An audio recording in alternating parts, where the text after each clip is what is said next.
Welcome back, and I'm sure all of you just wrapped up watching the Masters, and what an ending that was. Rory McIlroy is your 2025 Masters champion. He captures his first ever Masters title and first championship in over a decade. Last one being in 2014. We break down the final day of round four, and you see there it was intense, essentially from hole 10 to, of course, sudden death. But if you want to get to at least from 10 to 18, where on the hole 10 he had a strong lead. 6 was the highest he was at, compared to Rose and Reed.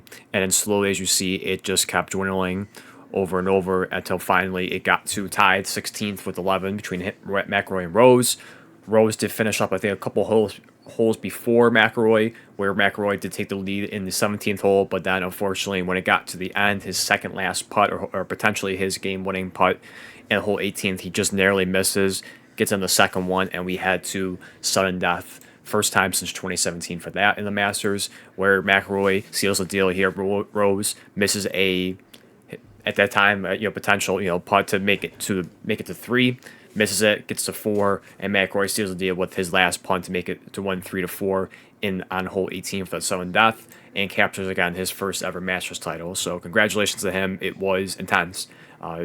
Didn't really watched bits and pieces of the first and second round. Didn't really see much of the third round, and came back just in time. I was out doing some things, and came back to see the 10th hole start, which was that one. All hell broke loose on that one, and was nervous with that. I was worried it was gonna be like 2022, where he was gonna blow it.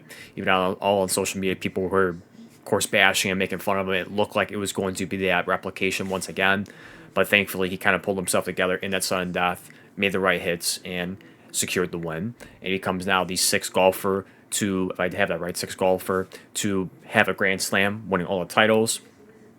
And and you saw the interview at the end with sitting down between next to Scheffner and the rest, and you see the emotion, and it was awesome to see that a guy that worked a long time to get to that point, and for him to finally cash in and get that first title in the Masters, it is amazing to see that. So it was exciting, absolutely fun to watch the Masters last few holes, back and forth.